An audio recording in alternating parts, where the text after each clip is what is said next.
Bismillahirrahmanirrahim. Assalamualaikum warahmatullahi wabarakatuh.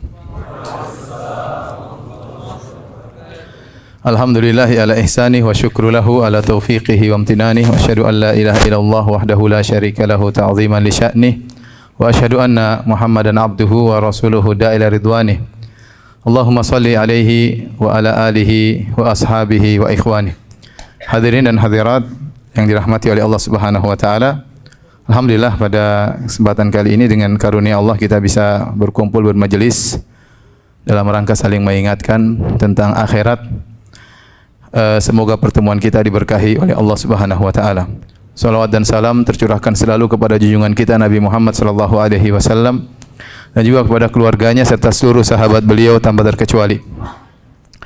Hadirin dan hadirat yang dirahmati oleh Subhanahu wa taala, surga tentunya impian semua orang, bukan hanya impian orang-orang soleh, bahkan impian para anbiya ya. Oleh karenanya Nabi Ibrahim alaihissalam yang dia adalah Khalilur Rahman, dia berdoa waj'alni min warathati jannatin na'im, ya Allah jadikanlah aku pewaris dari surga yang abadi, yang Allah abadikan doanya tersebut dalam Al-Qur'an. Demikian juga Nabi Muhammad SAW dalam banyak doa ya meminta surga. Allahumma inni as'alukal jannah. Ya Allah aku mohon kepada Engkau surga. Bahkan Nabi SAW menasihati umatnya kalau meminta kepada Allah disuruh minta surga yang tertinggi. Idza sa'altumullah, jika kalian minta kepada Allah fas'aluhul firdaus, mintalah surga firdaus fa innahu a'lal jannah. Karena dia adalah surga yang tertinggi. Karenanya ini adalah tabiat setiap mukmin, rindu dengan surga. Sehingga Allah Subhanahu wa taala menjadikan kehidupan dunia ini ya pasti terkontaminasi dengan kesedihan dan kekhawatiran. Sejak Adam diturunkan dari surga ya, kata Allah Subhanahu wa taala, fala yukhrijannakuma minal jannati fatashqa. Kata Allah, jangan sampai engkau wahai Adam dan istrimu Hawa dikeluarkan oleh iblis fatashqa, maka kau akan sengsara. Padahal waktu Adam di surga, kata Allah Subhanahu wa taala, innalaka alla taju'a fiha wa la ta'ra wa annaka la tazma'u fiha wa la tadha. Wahai Adam, kau di surga kau tidak akan lapar, kau tidak akan telanjang, kau tidak akan kehausan dan kau tidak akan kepanasan. Artinya kau akan senantiasa bahagia. Ya. Dan hati-hati engkau dan istrimu dengan iblis. Sungguhnya iblis adalah musuh kalian berdua. Jangan sampai dia mengeluarkan kalian berdua dari surga fatashqa, maka kau akan sengsara. Dan ternyata iblis berhasil menggoda nenek moyang kita Adam alaihissalam. Akhirnya Adam pun turun di atas muka bumi, kemudian hidup dengan penuh kepayahan. Hidup dengan penuh kepayahan. Yang tadinya di surga segala sesuatu diminta langsung terkabulkan, maka di dunia tidak demikian. Harus ada usaha, harus ada kerja, kepenatan, keringat, ya, keletihan dan yang lainnya. Makanya Allah menjadikan kehidupan di atas muka bumi ini tabiatnya adalah dengan kepayahan, penuh dengan kepayahan. Bahkan Allah bersumpah akan hal tersebut. Kata Allah Subhanahu wa taala, la uqsimu bihadzal balad wa anta hillum bihadzal balad. Wa walidi wa ma walad laqad khalaqnal insana fi kabad. Kata Allah Subhanahu wa taala, demi kota ini, itu demi Mekah, Makkah Al-Mukarramah, demi tanah suci Mekah, ya. Wa anta hillum bihadzal balad, dan engkau akan menempati kota ini. Ada yang mengatakan engkau akan kembali menguasai menaklukkan kota Mekah. Wa walidi wa ma walad, demi orang tua dan demi anaknya. Allah bersumpah ya, demi Mekah. Buat apa Allah bersumpah? Untuk menekankan ya, laqad khalaqnal insana fi kabad. Sungguh kami telah menciptakan manusia dalam kepayahan ya, dalam kepayahan. Di sini Allah menekankan pernyataan ini dengan sumpah, 3 sumpah. La uqsimu bihadzal balad wa walidi wa ma walad. 3 sumpah, setelah itu Allah mengatakan laqad, dan sungguh ya, bahwasanya kami telah menciptakan manusia fi kabad, dalam kepayahan. Maka tidak ada kehidupan di atas muka bumi ini yang lepas dari namanya kesedihan dan namanya kekhawatiran. Kenapa Allah menjadikan kehidupan di atas muka bumi seperti itu? Agar kita selalu merindukan kehidupan yang tidak ada namanya kesedihan dan tidak ada kekhawatiran. yaitu di surga. Siapapun dia pasti pernah merasakan kesedihan. Siapapun dia orangnya, dia pasti pernah merasakan kekhawatiran, siapapun orangnya. Dan tidak pilih kasih kesedihan dan kekhawatiran tatkala menimpa manusia. Karena Allah sudah bersumpah, memang Allah menciptakan manusia dengan kondisi demikian. Apakah dia rakyat jelata, apakah dia pemerintah, apakah dia pejabat, ya, ataukah dia presiden, ataukah dia raja, ataukah dia orang kaya, ataukah dia orang miskin, apakah dia artis, apakah dia tidak terkenal, ya, orang biasa, semuanya pasti menjalani kehidupan ini, ya, pernah bersedih dan pernah khawatir dan akan bersedih dan akan khawatir, ditimpa dengan rasa takut, dan demikianlah tabiat kehidupan manusia. Yang satu bersedih, seorang wanita bersedih karena ya tidak ada yang datang melamarnya. Usia sudah mulai lanjut, menanti ada pemuda berani yang melamarnya, tetapi ternyata para jomblo semuanya penakut. Akhirnya dia pun bersedih. Sementara dilihat teman-temannya sudah bergandengan dengan suami-suami mereka. Dia bersedih, tidak ada yang datang untuk melamarnya. Sebaliknya ada sebagian wanita bersedih.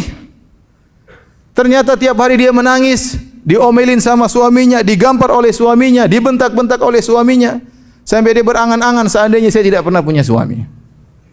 Sebagian wanita bersedih, berdoa bertahun-tahun tidak diberi anugerah anak oleh Allah Subhanahu wa taala.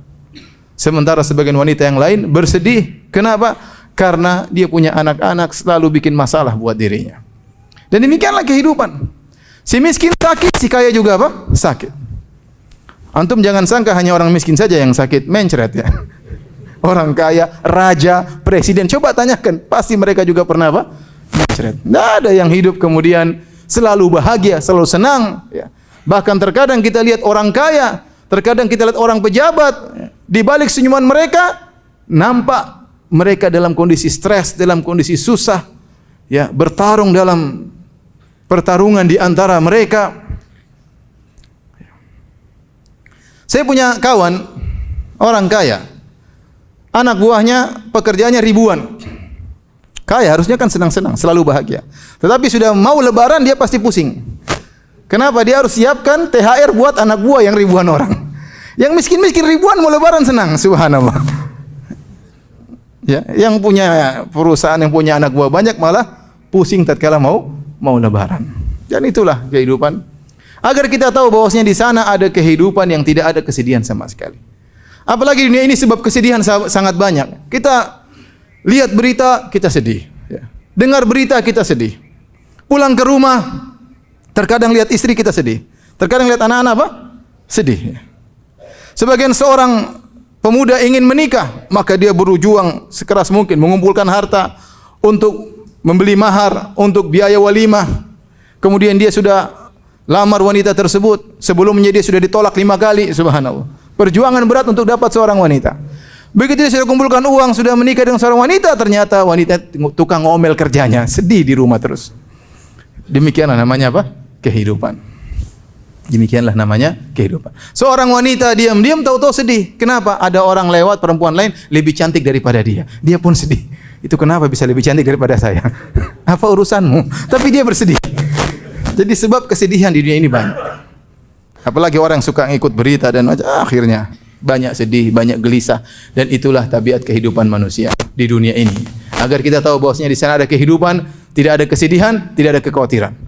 Makanya Imam Ahmad pernah ditanya oleh anaknya, ya abati matar raha, wahai ayahanda, kapan kita beristirahat? Kata Imam Ahmad, sampai kakimu menginjakkan surga, maka kau akan istirahat. Selama kita di dunia, kita akan terkontaminasi dengan kesedihan dan kekhawatiran. Adapun kalau sudah masuk surga, kata Allah, la khaufun alaikum wa la antum tahzanun. Udkhulul jannata la khaufun alaikum wa la antum tahzanun.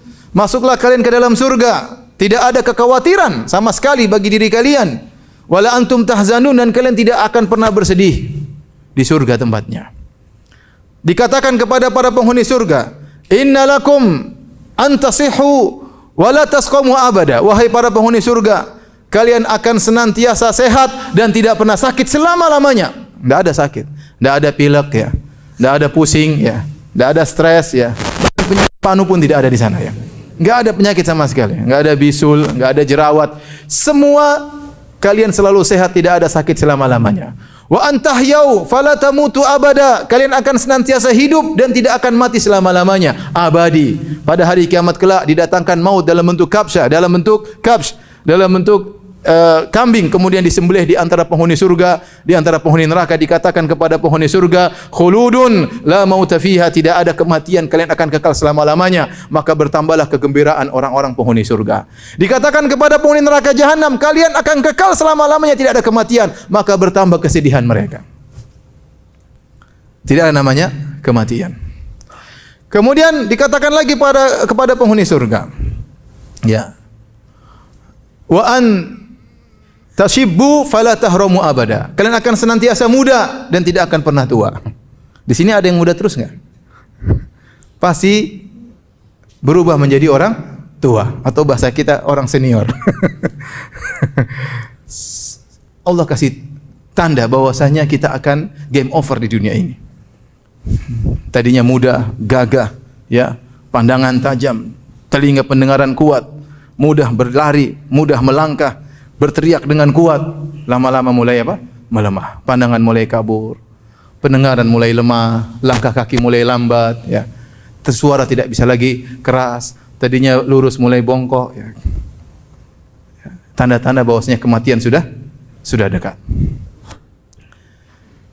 Adapun di surga senantiasa muda, umur 33 tahun selalu. 33 tahun selalu. Di puncak-puncak aktivitas yang kuat tatkala berusia 33 tahun. Kemudian yang terakhir dikatakan kepada mereka, wa antas'adu fala taba'asu abada, kalian akan senantiasa bahagia dan tidak ada kesengsaraan selama-lamanya. Itulah kesimpulan daripada keindahan surga. Makanya kata Allah Subhanahu wa taala, idza ra'aita thamma ra'aita na'iman. Kalau kau di surga, kau lihat di mana saja, yang kau lihat adalah keindahan, kebahagiaan. Di surga, kalau antum sudah mau surga, mau lihat atas, mau lihat kanan, mau lihat kiri, mau lihat depan, mau lihat belakang, dimanapun engkau meletakkan pandanganmu, kau pasti bahagia. Karena semua yang terlihat di surga mendatangkan kebahagiaan. Berbeda kita di dunia, terkadang lihat ke depan kita sedih, terkadang lihat ke samping kita gelisah, terkadang lihat berita kita khawatir, ya. Terkadang lihat istri bahagia, terkadang lihat istri sakit hati. Terkadang lihat suami bahagia, terkadang lihat suami sakit hati. Terkadang lihat anak-anak bahagia tatkala mereka nurut, terkadang sakit hati tatkala lihat anak-anak bandel. Tidak semua yang kita lihat menyenangkan hati. Tetapi di surga, idza ra'aita thamma, kemanapun arah kau arahkan pandanganmu, kau akan melihat apa? Kebahagiaan. Jadi sini para hadirin hadirat yang rahmati Allah Subhanahu wa taala, agar kita terpacu untuk semangat beribadah dan sadar bahwasanya kehidupan kita ini hanya sebentar. Hanya sebentar, ikhwan. Maka kita bicara tentang surga. Jangan sampai kita lalai. Kita merasa kita hidup selama-lamanya di sini. Kita lupa bahwasanya kehidupan kita cuma sebentar. Saya sering sampaikan bahwasanya kita ini hanyalah sedang menjalani salah satu tahapan dari perjalanan yang sangat panjang. Kita ada beberapa tahapan. Tahapan pertama, tatkala kita masih di janin, umur kita paling setelah ditiupkan ruh cuma 5 bulan atau 6 bulan dalam perut ibu. Kemudian kita di dunia ini paling 60 sampai 70 tahun, ya. Kata Nabi sallallahu alaihi wasallam, "A'maru ummati baina 60 ila 70 wa aqalla man yajuzu dzalik." Umur umatku antara 60 sampai 70 dan jarang yang melewati 70 tahun, ya. Kalau ada pun jarang, itu pun sudah bonus, hati-hati, ya. Kemudian setelah itu kita akan masuk dalam alam barzah, tahapan ketiga, yang itu mungkin ratusan tahun, mungkin ribuan tahun. Setelah itu kita akan masuk tahapan keempat di padang mahsyar, fi yaumin kana miqdaru 50 alf sanah, yang sehari rasanya seperti 50.000 tahun. Disitulah kita menghadapi beberapa tahapan-tahapan, mulai dibangkitkan, kemudian menunggu kedatangan Allah, kemudian dihisab, kemudian mizan, kemudian zulma, kemudian sirat, kemudian qantarah, yang itu semuanya 50.000 tahun. Kemudian tahapan terakhir surga atau neraka yang abadi. Ternyata kalau kita bandingkan kehidupan kita di dunia yang cuma 60 sampai 70 tahun dibandingkan dengan alam barzah saja enggak ada apa-apanya. Apalagi dibandingkan dengan padang mahsyar yang 50.000 tahun, 60-70 tahun sangat sedikit. Dibandingkan dengan surga dan neraka yang abadi, maka 60-70 tahun itu tidak ada nilainya sama sekali, sangat sedikit. Maka harus kita isi dengan sebaik-baiknya. Makanya Nabi SAW waktu beliau tidur di tempat tidur atau di tikar yang kurang bagus, maka dikatakan kepada beliau, kenapa tidak mengganti tempat tidur yang lebih bagus, kasur yang empuk? Apa kata Nabi sallallahu alaihi wasallam? Mali walid dunya. Apa urusanku dengan dunia? Innama mathali wa mathalud dunya karakibin istadhalla tahta syajaratin thumma raha fatarakaha. Apa urusanku dengan dunia? Aku ini permisalan seperti orang yang sedang berjalan bersafar, mampir sebentar di bawah sebuah pohon, mampir istirahat sebentar, kemudian pergi meninggalkan pohon tersebut. Nabi mengibaratkan hidup dunia ini cuma seperti numpang lewat, sekedar mampir di sebuah pohon sebentar, kemudian melanjutkan perjalanan yang masih sangat jauh. Makanya Nabi SAW berkata kepada Ibnu Umar, kun fid dunya ka'annaka gharibun aw abiru sabil. Jadilah kau di dunia seperti orang asing atau orang sekedar numpang lewat saja. Karenanya Nabi SAW kalau melihat kehidupan yang sulit, apa kata Nabi SAW? Allahumma la aisha illa aishul akhirah. Ya Allah, tidak ada kehidupan yang sungguhnya kecuali kehidupan akhirat. Sebagian orang mengatakan ini juga diucapkan jika kita melihat sesuatu yang mewah. Dan ini pendapat Syekh Utsaimin rahimahullahu taala. Kapan kita melihat sesuatu yang susah, kapan kita melihat sesuatu yang mewah, katakan ucapan tersebut, labbaik Allahumma la aisha illa aishul akhirah. Ya Allah, tidak ada kehidupan yang sungguhnya kecuali kehidupan akhirat. Kehidupan yang susah ini hanya sebentar. Kapan Nabi ucapkan tersebut? Tatkala dalam perang Khandaq tahun ke-5 Hijriah, tatkala Nabi pasukan cuma sekitar 2.000 orang. Kemudian akan datang 10.000 pasukan menyerang kota Madinah. Sementara musim dingin, musim kelaparan, sampai para sahabat kelaparan sampai mereka mengikat perut mereka dengan batu karena kelaparan. Sementara mereka harus menggali khandak, parit yang lebarnya 5 meter, dalamnya 5 meter, yang panjangnya berkilo-kilo dalam waktu yang singkat sebelum datang 10.000 pasukan. Sementara mereka bekerja, badan mereka penuh dengan pasir, mereka kelaparan, kedinginan. Nabi berkata, Allahumma la aisha illa aishul akhirah. Ya Allah, tidak ada kehidupan yang sungguhnya kecuali kehidupan akhirat. Farhamil ansara wal muhajirah. Berilah rahmatmu bagi kaum Ansar dan kaum Muhajirin. Antum juga demikian. Kalau antum pulang ke rumah enggak ada makanan, bilang istri, sayang, sabar. Tidak ada kehidupan yang semuanya kecuali kehidupan akhirat. Sabar. Sabar. Kalau antum pulang ke rumah diomelin sama istri, antum bilang, ya diriku, tidak ada kehidupan dunia kecuali kehidupan akhir. Ini ngomel-ngomel cuma sebentar saja, enggak lama. Sabar. Kalau antum lihat orang punya rumah mewah, punya mobil mewah, jangan terpedaya. Tidak ada kehidupan yang sungguhnya kecuali kehidupan akhirat. Kemewahan tersebut hanya sementara. Agar kita ingat selalu bahwasanya ada namanya darul akhirah, kampung yang sungguhnya, kampung nenek moyang kita, yang kita diperintahkan untuk kembali kepada kampung tersebut, yaitu surga Allah Subhanahu wa taala. Caranya bagaimana? Dengan beramal saleh.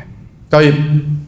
Hadirin dan hadirat yang dirahmati Allah Subhanahu wa taala, kita akan berbicara sedikit tentang pesona surga. Tentunya surga di luar daripada khayalan kita.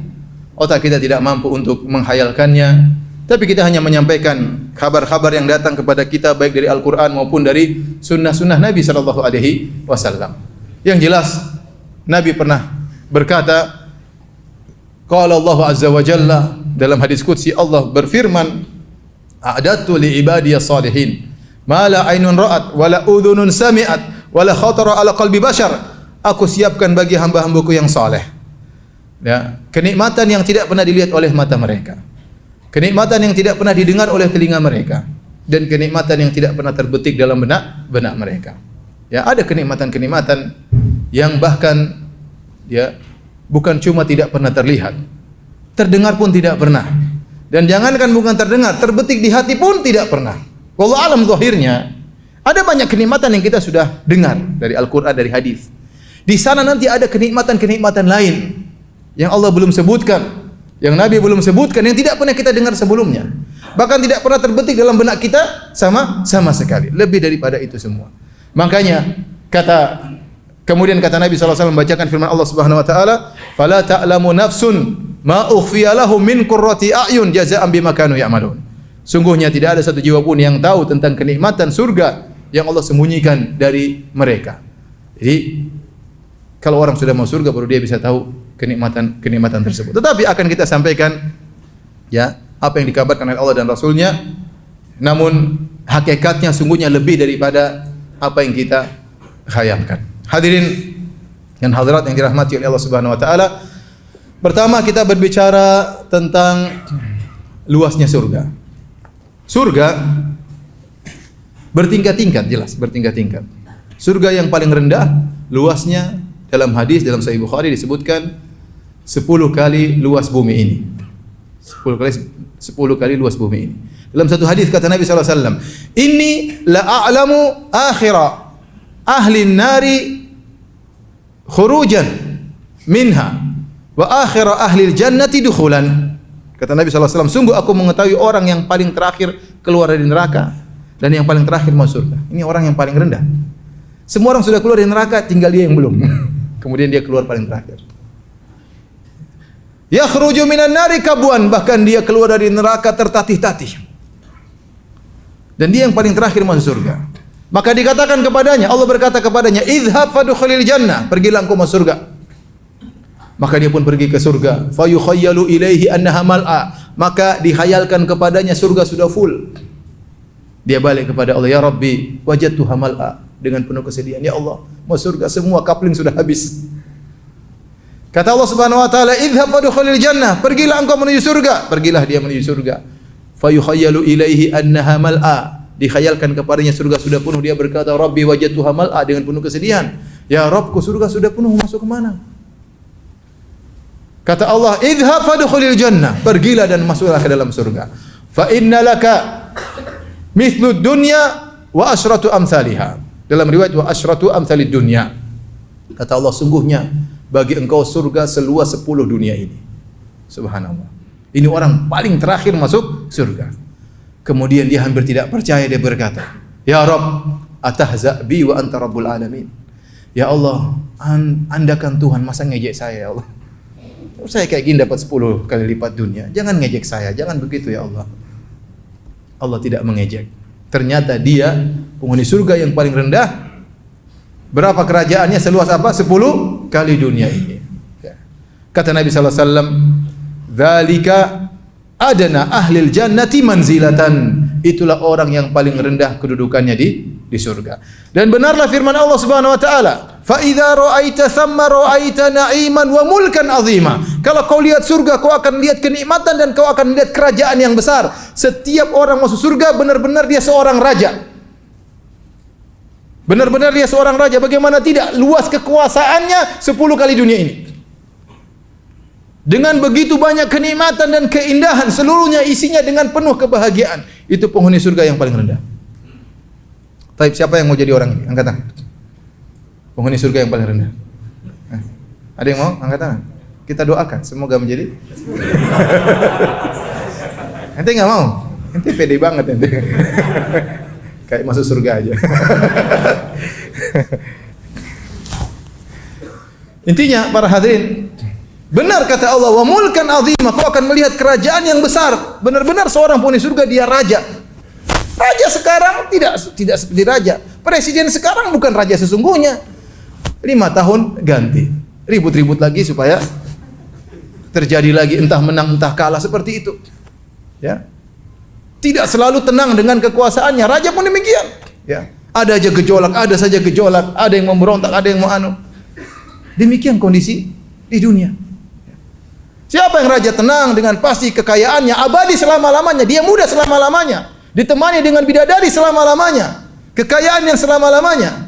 Bahkan sebagian ahli tafsir, sebagian salaf menafsirkan, "Ra'aita na'iman wa mulkan 'azima." Kalau kau lihat di sana, kau lihat kerajaan yang agung, kata mereka istidzanul malaikat. Malaikat kalau mau ketemu raja surga tersebut harus minta izin terlebih dahulu. Bayangkan betapa agungnya penghuni surga tersebut. Sampai malaikat kalau mau ketemu dia, malaikat yang agung minta izin dulu mau ketemu raja. Benar-benar raja atau bukan? Makanya antum di dunia kalau nggak bisa jadi raja, jadilah raja di mana? Di akhirat, di surga. Jangan sampai di dunia udah miskin, nelongso, menyedihkan, jomblo. Di akhirat neraka. Jangan. Jadi ikhwan dan akhwat yang dirahmati Allah Subhanahu wa taala, seorang di surga memiliki surga yang sangat luas, bahkan yang paling rendah memiliki surga seluas 10 dunia, 10 kelipatan bumi ini. Baik. Kita bicara tentang luasnya surga, kita bicara sekarang tentang tanah surga, bangunan surga.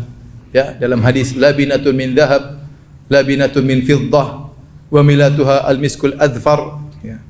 turbatuha za'faran, hasba'uha lu'lu' wal marjan, ya, wal yaqut. Kata Nabi sallallahu alaihi wasallam, surga itu batanya terbuat dari emas, surga itu batanya terbuat dari perak. Tentu emasnya tidak seperti emas di dunia. Tentu peraknya tidak seperti perak di dunia. Kemudian tanahnya terbuat dari za'faran. Semennya terbuat dari minyak kasturi, semennya. Kemudian batunya, kerikilnya terbuat dari mutiara dan intan berlian. Gimana sih, kita nggak bisa bayangkan. Kita saja kalau sudah punya emas satu segini aja, bangganya, sombongnya luar biasa. Segini aja nggak punya, apalagi segini. Ya. Kalau punya emas, antum bayangkan, antum punya emas, rumah semuanya isinya emas, batanya dari emas, luar biasa. Ini kerajaan yang luar biasa. Ya. Tanahnya harum, za'faran, kerikilnya intan berlian. Ya. Luar biasa. Oleh karenanya, hadirin, hadirat yang dirahmati Allah Subhanahu wa taala. Ini baru kita berbicara tentang, ya, bangunan yang ada di surga. Terkadang istana dibuat oleh Allah Subhanahu wa taala, ya, min lu'lu'atin wahidatin mujawwafah, dibuat dari mutiara raksasa, kemudian dibolongin oleh Allah sehingga menjadi tempat tinggal. Bayangkan tempat tinggal terbuat dari mutiara yang raksasa. Baik, setelah kita bicara tentang bangunan di surga, bicara apa lagi? Bidadari terakhir. Antum udah mulai ngantuk-ngantuk, baru kita bicara bidadari. Belum. Sekarang kita baru bicara tentang istana di surga. Begitu bangunannya, sangat indah. Kita bicara tentang sungai di surga. Ya, kata Allah Subhanahu wa taala, "Fiha anharun min ma'in ghairi asin wa anharun min labanin lam yataghayyar ta'muhu wa anharun min khamratin ladzatin lisyaribin wa anharun min asalin musaffa." Sungguhnya di surga itu ada sungai-sungai yang isinya air yang segar, yang tidak pernah berubah, tidak pernah baunya berubah, selalu segar selalu. Airnya selalu bening dan segar. Dan di sana ada sungai-sungai isinya susu, lam yataghayyar ta'muh. Sungai susu yang mengalir bukan air, susu mengalir. Dan susu tersebut tidak pernah menjadi gerundel-gerundel, membeku, tidak, selalu susu yang tidak pernah berubah rasanya. Beda dengan susu dunia. Kalau kita taruh lama-lama dia menjadi yatajammat, menjadi menggumpal, kemudian baunya menjadi kecut dan yang lainnya, menjadi busuk. Adapun susu di akhirat bahkan jadi sungai susu. Antum bisa tanyakan kepada ibu-ibu yang kesal, kalau mereka mandi susu bayar berapa coba? Kan yang bayar antum, mas antum lupa. Mahal kalau mandi susu, ya. Di surga mau mandi susu, berenang nggak ada masalah. Sungai-sungai isinya khamratun ladzatun lisyaribin. Khamr yang lezat, ya, yang khamr tersebut kalau diminum, ya, yatanaza'una fiha ka'san la laghwun fiha wala ta'thim. Barang siapa yang minum khamr tersebut, dia tidak akan mengucapkan kata-kata yang sia-sia, apalagi kata-kata yang menyakiti hati.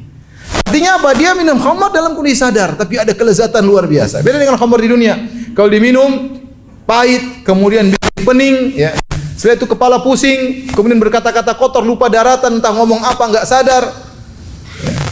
Makanya heran orang-orang minum khamr. Dia ingin menggabungkan dirinya ma'azumratul majanin, gabung bersama orang-orang gila. Bayangkan kalau ada orang minum khamr, teler, ente klip, jadikan video, kayak apa dia? Kayak orang gila persis.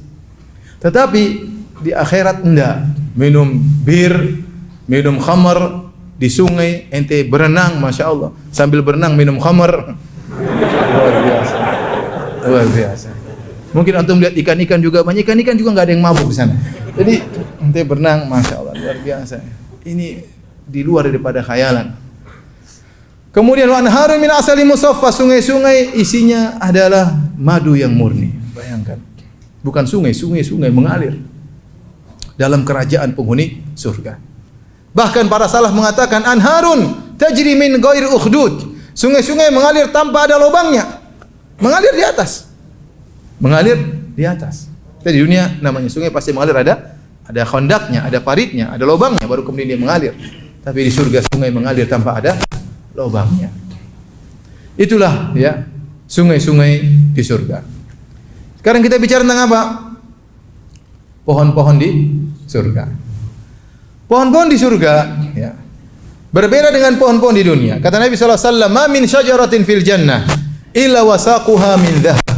Tidak ada satu pohon pun di surga kecuali batangnya terbuat dari emas. Tentu tidak bisa kita bayangkan seperti pohon di dunia. Pohon di dunia pasti batangnya kayu. Di sana batangnya terbuat dari emas. Ya. Kemudian dahan-dahannya, ranting-rantingnya yang berisi buah-buahan mendekat kepada para penghuni surga. Dimanapun posisi penghuni surga, kalau dia ingin buah-buahan tersebut maka langsung datang menuju sang penghuni surga. Kata Allah Subhanahu wa taala, "Kutufuha daniyah." Dahan-dahannya rendah. Kata para ulama, kalau dia sedang tidur ingin makan mangga, mangganya turun sendiri. Terbuka sendiri. Tinggal makan. Masya Allah. Kalau enggak terbuka sendiri, bidadari yang bukain.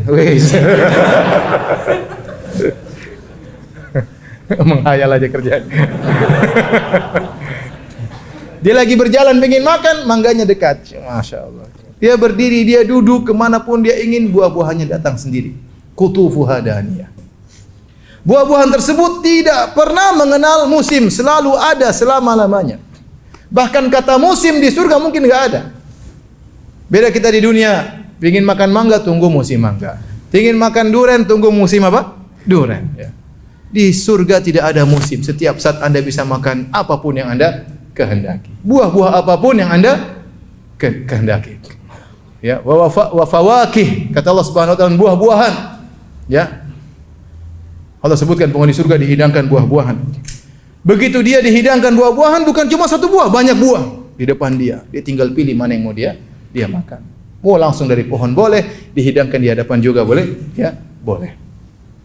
Kita di dunia, ya selalu terkadang ada buah yang asam, terkadang ada yang manis. Ya, saya sering sampaikan, tidak selalu kita ingin makan buah-buahan kita dapat. Ya. Saya pernah pergi ke Sumatera, kemudian panitia bilang, "Ustaz, di sini duriannya enak." Saya bilang, "Mana duriannya?" Tapi belum musim, Ustaz. Ngapain ente cerita? Dalam hati saya tidak ngomong. Dalam hati, ngapain ente cerita kalau nggak ada? Ini lagi. Habis itu ngomong lagi, berjalan naik mobil sambil ngisi waktu dia. Tapi di sini juga dukunya enak, Pak. Ini mungkin ada. Mana? Tapi juga belum musim. Nasinya enak nggak masalahnya? Jangan-jangan belum musim nasi juga. Ya, di surga kapan saja kita ingin selalu ada. Taib. Ini buah-buahan bermacam-macam ya yang kita inginkan ya. Walahmi tayri mimma yashtahun. Kemudian di antara makan penghuni surga ya, lahmi tayrin, yaitu daging burung. Kalau yang di udara saja dia kepingin langsung datang, kata para ulama. Dia lihat burung lewat. Dia pingin burung tersebut sampai ke dia dalam kondisi panggang, sate langsung turun. Itu burung yang susah ditangkap, apalagi yang ada di tanah gampang sekali. Lihat burung, burung itu. Sate, langsung turun. Itu kan. Ini disebut dalam buku tafsir, saya bukan ngarang ya. Burung kecil langsung jadi maswi, ya. Atau makli, digoreng atau dipanggang, terserah yang nanti hayalkan. Walahmi tayrin mimma yashtahun, dan daging burung yang ya mereka kehendaki. Subhanallah. Ya, itu di antara pohon-pohon surga. Kemudian apa lagi? Ya. Apa lagi? Bicara apa? Bidadari. Di surga tidak ada kata-kata yang menyakitkan hati. La yasma'una fiha lagwan wala kidzaba. Penghuni surga tidak pernah mendengar kata-kata yang sia-sia dan tidak pernah mendengar kedustaan. Ya. La laghun fiha wala ta'thim. Bahkan mereka sudah minum khamar, tidak ada kata sia-sia dan tidak ada kata-kata yang menyakitkan hati. Di dunia ini betapa sering kita ngomong, kita tersinggung, orang menyindir kita, orang maki kita, nuduh kita yang tidak-tidak, dan itulah kehidupan dunia. Kalau Nabi SAW tidak selamat dari tuduhan yang macam-macam, apalagi kita yang penuh dengan kekurangan. Seorang sudah berusaha semaksimal mungkin untuk bangsa dan negerinya, masih saja dicerca oleh orang-orang yang tidak mengerti. Dia sudah bisa mau jelaskan dengan sebaik-baiknya, tetap saja dicerca. Tidak ada yang selamat dari kata-kata yang menyakitkan. Kalau dia selamat dari kata-kata menyakitkan di luar, pulang terkadang sakit hati dengan suami. Suaminya bilang, "Istriku, aku poligami." Sakit hati. Bilang-bilang terus tidak pernah poligami. Kemudian juga istri sakit hati, suami juga sakit hati dengan kata-kata istrinya yang kadang-kadang tidak pernah bersyukur kepada sang suami. Tidak ada orang yang lepas dari kata-kata yang menyakitkan di dunia ini. Di surga tidak. Kata Allah, ikhwanan ala sururin mutaqabilin. Mereka bersaudara, menjadi saling bersaudara, berhadap-hadapan. Kalau berbicara saling menghormati, saling menghargai, berhadap-hadapan. Tidak ngomong sambil kasih pantatnya ke belakang, tidak. Mereka ngomong dengan saling menghargai. Mutaqabilin, saling berhadapan. Dengan penuh kegembiraan, mereka berbicara. Kata-kata semua menyenangkan, kata-kata semua indah, tidak ada yang nyelekit, tidak ada yang menyakitkan hati sama sekali. Kita di dunia betapa sering kita sakit hati. Betapa sering orang nyindir kita, betapa sering orang hina kita. Di surga tidak ada kata-kata demikian. Semua kalau kita ketemu orang menyenangkan. Bukankah terkadang kita ketemu kawan yang seperti itu? Kalau ketemu dia kita selalu bahagia. Kenapa? Dia ngomongnya enak, menyenangkan, tidak pernah menyindir, senantiasa menghargai, orangnya tawadhu. Ada orang-orang seperti itu. Kita ngobrol sama dia berjam-jam betah. Ya. Tapi ada orang subhanallah, ada orang badannya berat, tapi karena akhlaknya mulia, tutur katanya halus, terasa ringan di hadapan kita. Berjam-jam kita depan dia, kita betah. Ada orang kurus krempeng, tapi lisannya pedis, seakan-akan ada gunung depan kita, terasa berat. Kenapa? Lisannya yang sangat nyelekit. Di mana ada dia bikin masalah, dalam grup bikin masalah, ada rapat bikin masalah, ketemu bikin masalah. Kita berangan-angan semoga dia tidak hidup di atas muka bumi.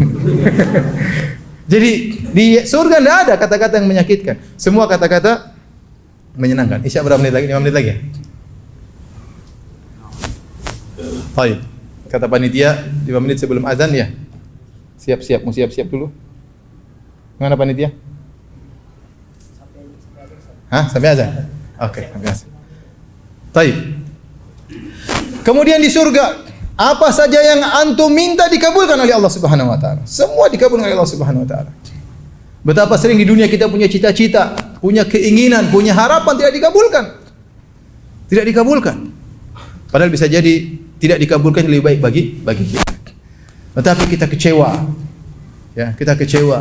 Betapa sering kita ingin berlabuh ke utara, ternyata angin berhembus ke arah selatan. Dan itu sering terjadi. Betapa sering kita sudah menyusun rencana yang lama dengan rencana yang mantap, tiba-tiba gagal di tengah jalan. Bahkan terkadang gagal di penghujungnya.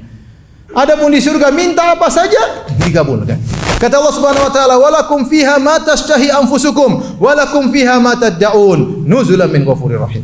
Kata Allah, di surga kalian minta apa saja, apa yang kalian hasratkan Allah kabulkan, dan apa yang kalian ucapkan Allah kabulkan. Berhasrat Allah kasih, ngomong Allah kasih. Semuanya.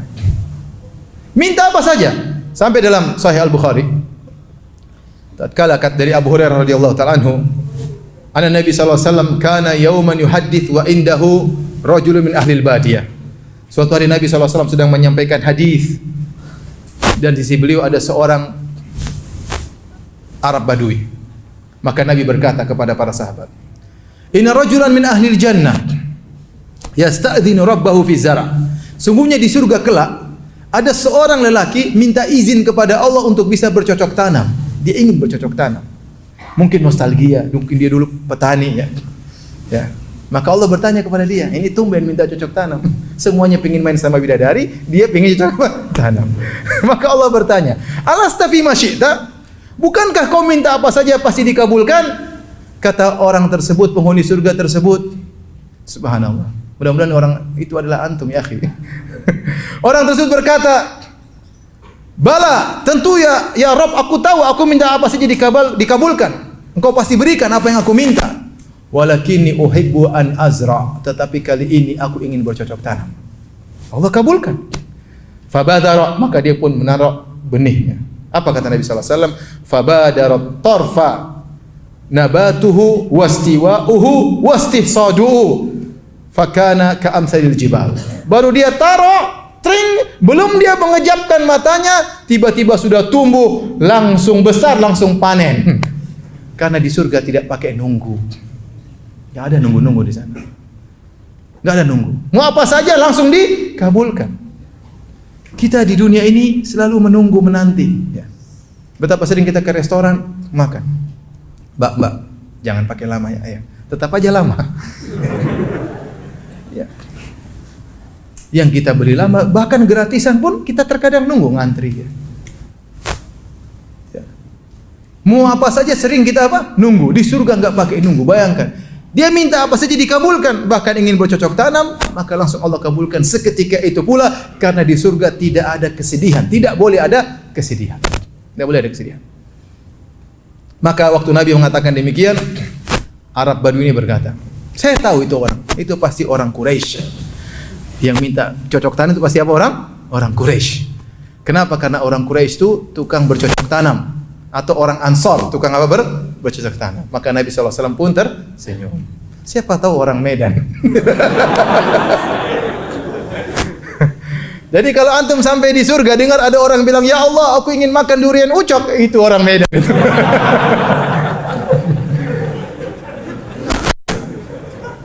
Belum. Baik, kita lanjutkan habis salat Isya insyaallah taala. Assalamualaikum warahmatullahi wabarakatuh. Assalamualaikum warahmatullahi wabarakatuh. Alhamdulillah, salatu wassalamu ala Rasulillah wa ala alihi wa sahbihi wa ala. Pembicaraan tentang bidadari semakin dekat ya. Tapi belum, tenang aja. Di antara kenikmatan yang dirasakan oleh para penghuni surga, mereka dengan begitu santai mendapatkan kenikmatan-kenikmatan tersebut. Dan ini Allah sering sebutkan dalam Al-Quran dengan firman-Nya, muttaqiina fiha 'alal araik. Bahwasanya mereka ittika itu bertelekan di atas araik. Araik itu jamak dari arikah. Arikah adalah tempat tidur yang dihias. Tempat tidur yang sudah dikasih kelambu, seperti tempat tidur malam pengantin, sudah dihias dan mereka tinggal bertelekan di tempat tidur tersebut. Bertelekan itu apa? Antara duduk dan berdiri. Begini kira-kira. Coba antum bayangkan, coba praktek.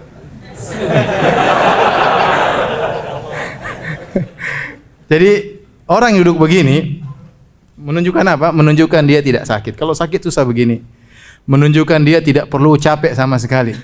Akan datang pelayan-pelayan melayaninya. Menunjukkan dia di puncak-puncak kenikmatan. Dia di puncak-puncak kenikmatan, benar-benar seorang raja. Muttaqiina fiha 'alal araik, di atas tempat tidur yang begitu indah yang sudah dihias. Kenapa banyak pelayan di sekitarnya? Kata Allah Subhanahu wa taala, wa yatufu 'alaihim wildanun mukhalladun idza ra'aitahum hasibtahum lu'lu'an mansura. Dan bersekeliling di sekitarnya wildan, para pelayan-pelayan yang selalu dalam kondisi masih kecil, masih remaja kecil. Allah ciptakan mereka khusus untuk melayani para penghuni surga, ya. Kata Allah Subhanahu wa taala tentang pelayan-pelayan muda tersebut, idza ra'aitahum hasibtahum lu'lu'an mansura. Kalau engkau melihat mereka, para pelayan tersebut yang kecil-kecil tersebut, engkau melihat seperti lu'lu', yaitu mutiara yang tersebar di mana-mana ada. Artinya pelayan tersebut sangat banyak dan tersebar, gesit bergerak. Gesit apa? Bergerak. Dan mereka sangat putih sampai Allah menamakan mereka dengan seperti lu'lu', yaitu permata atau mutiara yang sangat putih.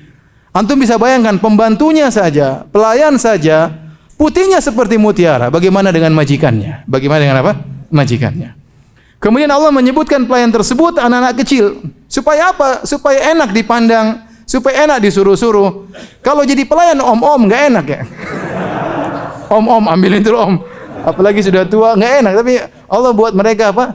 Kecil-kecil sehingga mereka bertebaran, disuruh enak, belum disuruh mereka sudah datang. Itu di antara kenikmatan raja-raja di surga. Kemudian di antara kenikmatan yang ada di surga, bahwasanya para penghuni surga tidak pernah off dari kenikmatan. Mereka tidak pernah letih, mereka tidak pernah capek, apalagi tidur.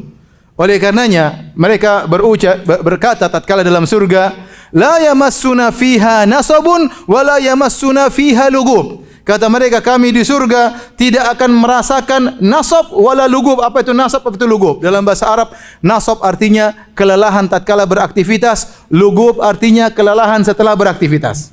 Kelelahan setelah beraktivitas. Oleh karenanya Allah membantah persangkaan orang-orang Yahudi yang mengatakan Allah letih setelah menciptakan langit dan bumi dalam waktu 6 hari. Hari ke-7 Allah istirahat. Makanya Allah bantah dalam firman-Nya dalam surat Qaf, wa laqad khalaqnas samawati wal arda wa ma bainahuma fi sittati ayyamin wa ma massana min lughub. Kami telah menciptakan langit dan bumi dan apa yang di antara keduanya dalam waktu 6 masa, dan kami tidak ditimpa dengan lugub, yaitu keletihan setelah beraktivitas. Lugub, keletihan setelah beraktivitas, nasab, keletihan tatkala beraktivitas. Penghuni surga tidak mengalami nasab dan tidak mengalami apa? Lugub. Karena sebagian orang tatkala lagi bekerja main semangat, begitu selesai main, aduh lemas, loyo, ya. Lemas, loyo setelah beraktivitas namanya apa? Lugub. Lagi main lemas namanya apa? Nasab. Penghuni surga tidak nasab, tidak lugub. Kalau letih, lelah tidak dialami apalagi tidur. Bukankah tidur adalah buah daripada keletihan? Orang kalau sudah letih apa? Tidur. Makanya Nabi ditanya, "Ya Rasulullah, ayanamu ahlul jannah? Apakah penghuni surga tidur?" Kata Nabi sallallahu alaihi wasallam, "An-naum akhul maut." Tidur itu temannya kematian, saudaranya kematiannya. Maka penghuni surga enggak ada yang tidur. Bayangkan kalau mereka lagi main sama bidadari tiba-tiba, aduh, tidur. Mas main, aduh ngantuk. Enggak ada, main terus enggak berhenti. Main terus. Karena kalau seorang letih atau tidur berarti dia off dari kenikmatan. Sementara penghuni surga kata Allah, innal abrara lafi naim. Sungguh orang-orang yang soleh dalam kenikmatan, tenggelam dalam kenikmatan. Tidak satu detik pun lewat dalam kehidupan mereka di surga, mereka di luar daripada kenikmatan, selalu nikmat. Maka tidak ada capek, tidak ada letih, tidak ada apa? Tidur. Kemudian penghuni surga seluruhnya hatinya bahagia. Kata Allah Subhanahu wa taala, "Wa naza'na ma fi sudurihim min ghillin." Kami cabut segala penyakit hati dari hati mereka. Seluruh penghuni surga masuk dalam surga dalam kondisi bahagia. Tidak ada jengkel, tidak ada dongkol, tidak ada hasad, tidak ada dendam. Ini semua yang merusak kebahagiaan kita di dunia. Dendam, hasad, dengki, suudzon. Kalau bercokol dalam hati kita, kita sengsara. Tetapi di surga semuanya dicabut. Kata Allah, "Wa naza'na ma fi sudurihim min ghillin." Kami cabut segala penyakit hati mereka. Sehingga mereka tidak ada dongkol, tidak ada jengkel. Kalau ada istri tatkala di dunia suka marah-marah, di surga enggak lagi. Jadi ratu bidadari, jadi wanita yang indah ya perawakannya dan indah perangainya. Makanya ada seorang pernah tanya sama saya, "Ustaz, dia kasih kertas saya, kalau masuk surga saya tidak mau bawa istri saya." Subhanallah. Mungkin istrinya suka ngomel. Nanti di surga dua omelin terus. "Mau kemana mas?" "Mau ke bidadari." "Sini saja." Enggak jadi katanya. Aduh, ya Allah saya tidak mau masuk surga sama istri saya. Enggak. Ente masuk surga, istri ente akan berubah menjadi istri-istri yang salehat. Bahkan seorang lagi kalau punya istri 4, di dunia berantem terus, masuk surga jadi teman seluruhnya. Indah atau tidak? Indah ya. Jadi yang punya satu bersyukur kepada Allah Subhanahu wa taala. Baik, hadirin dan hadirat yang dirahmati Allah Subhanahu wa taala, jadi seluruh hati mereka bersih dengan penuh ketentraman, ketenangan, selalu dalam kebahagiaan. Itulah di antara kenikmatan penghuni surga. Tiba saatnya kita berbicara tentang apa? Bidadari. Mau setengah jam atau 1 jam?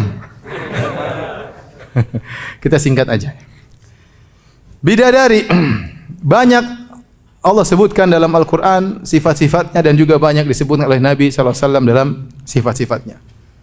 Dalam hadis-hadis Nabi. Dan kita punya kaedah. Kata Ibnu Abbas radhiyallahu anhu dalam perkataannya, "Laisa syai'un fil jannah mimma fid dunya illa al-asma." Tidak ada satupun di dunia dibandingkan dengan di surga kecuali yang sekedar nama.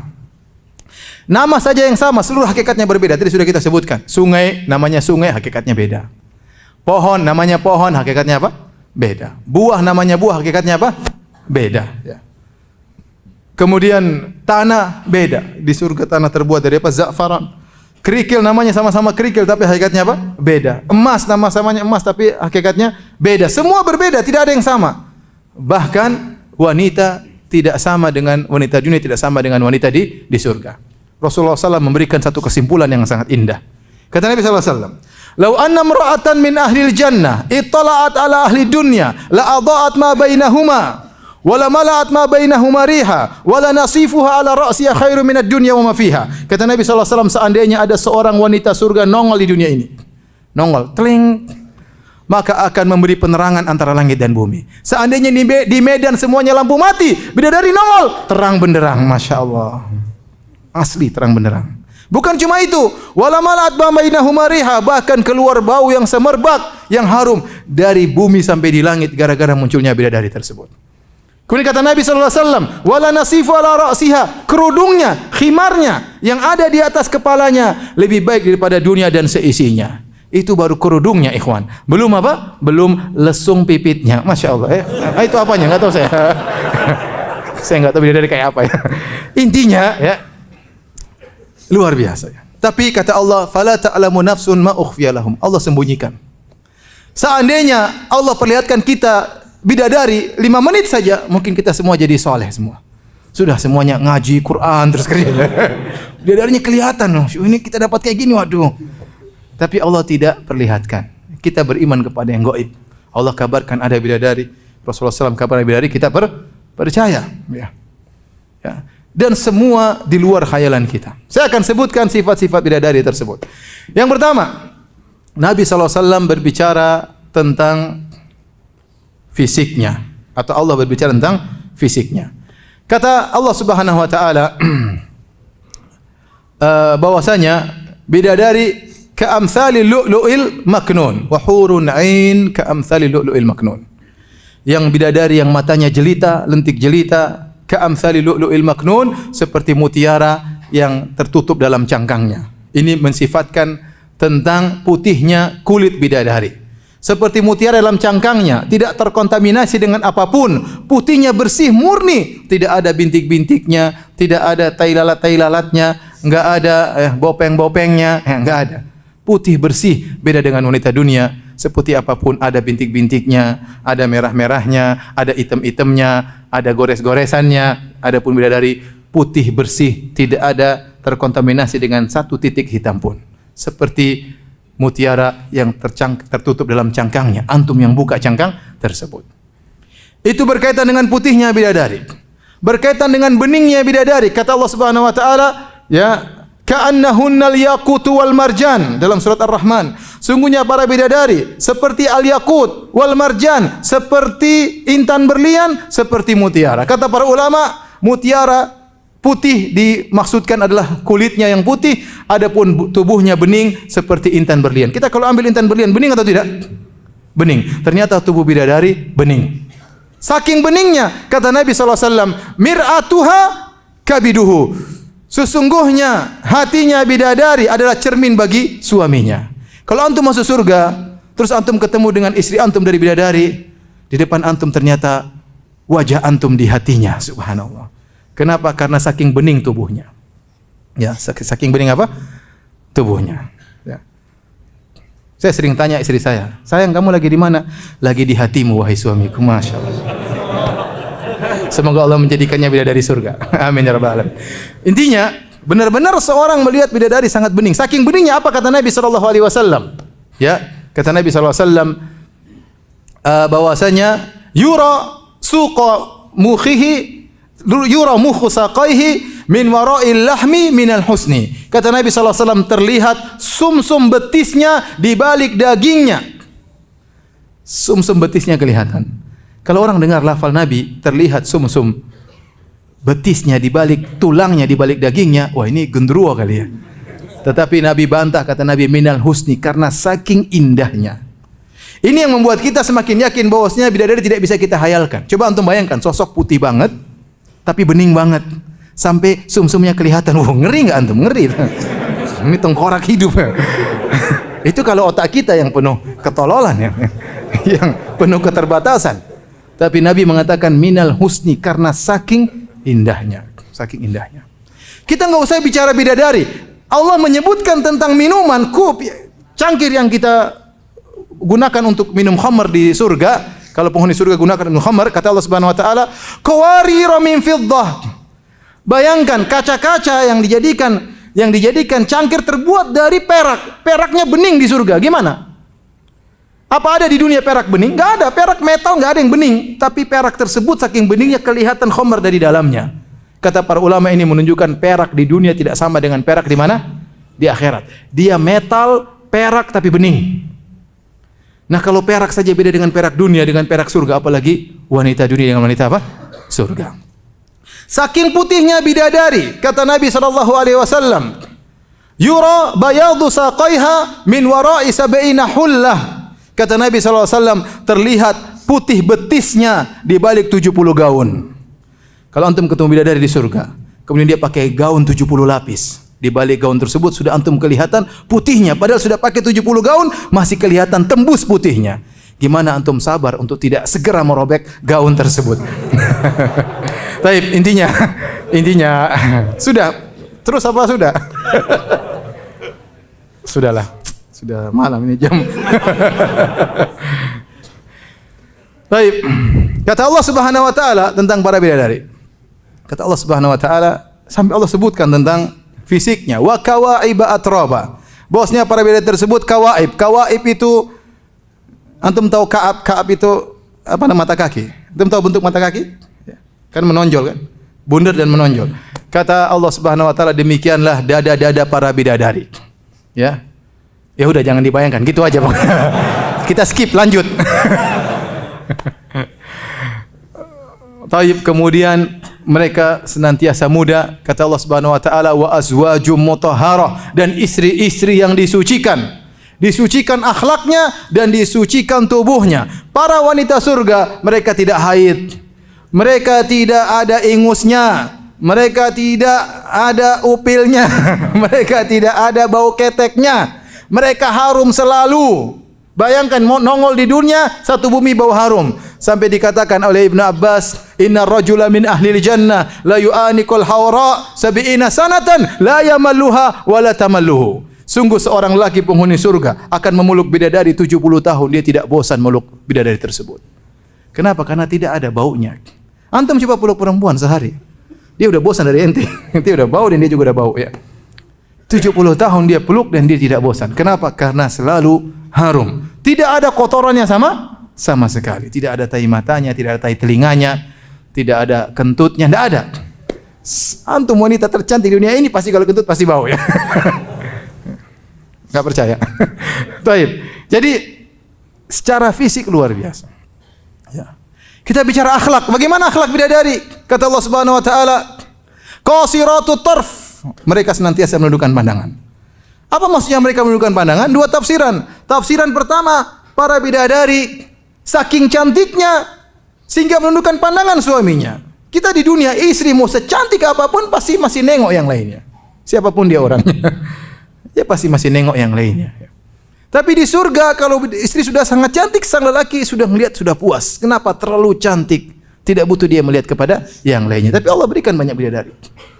Kenapa menundukkan qasiratut tarf, menundukkan pandangan. Maksudnya menundukkan pandangan suami mereka karena saking cantiknya bidadari. Ini tafsiran pertama. Tafsiran kedua, para bidadari menundukkan pandangan mereka. Bidadari tersebut tidak pernah melihat lelaki lain. Mereka fokus kepada suaminya. Mereka tidak pernah membandingkan suaminya dengan lelaki lain. Tidak pernah. Kecintaannya terfokuskan buat suaminya. Memang dia diciptakan untuk melayani sang suami, sehingga pada pandangannya terfokus kepada suaminya. Seakan-akan dia tidak pernah melihat lelaki yang lain. Jadilah suaminya yang tertampan dalam pandangannya. Sungguh sedih seorang suami jika istrinya berkata, "Mas, kamu kok tidak secakap si fulan?" Mas, kamu betapa sakit hati seorang suami tatkala istrinya membandingkan suaminya dengan suami apa orang lain. Sama istri juga sakit hati kalau suaminya membandingkan dia dengan wanita yang lain. Bidadari tidak pernah membandingkan suaminya dengan yang lain.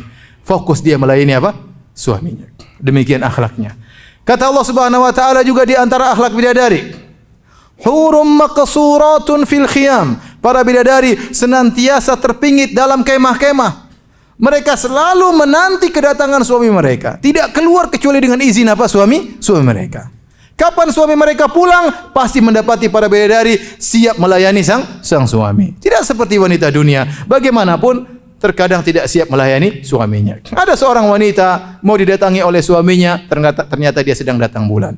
Ada seorang wanita mau didatangi oleh suaminya, terkadang dia sedang silaturahmi ke rumah bapaknya, di rumah enggak ada istrinya. Terkadang dia mau datangi istrinya, ternyata istrinya lagi ngerumpi sama tetangga. Ternyata mau datang istrinya lagi jalan-jalan di mall ya.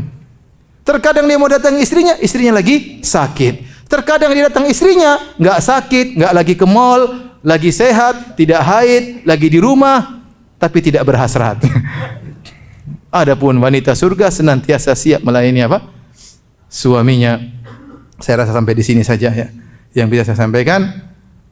Kurang lebihnya saya mohon maaf. Mau tanya jawab atau tidak usah? Sudah malam ya. Sudah larut malam. Insyaallah kita lanjutkan besok ya, tafsir surat Al-Hujurat, dan jangan lupa jam 9 teng insyaallah saya mulai. Karena tafsir Al-Hujurat panjang. Bisa jadi 2 jam, 2 jam setengah, saya tidak tahu. Saya targetkan mungkin 2 jam setengah. Tapi nanti kalau saya capek saya jadikan 1,5 jam. Lihat besok. Tapi perkiraan saya mungkin 2,5 jam. Wallahu a'lam bishawab. Jangan lupa besok jam 9 teng kita mulai biidznillah. Semoga dimudahkan oleh Allah Subhanahu wa taala. Kita kafaratul majlis. Subhanakallah bihamdik asyhadu an la ilaha illa anta astaghfiruka wa atubu ilaik. Assalamualaikum warahmatullahi wabarakatuh.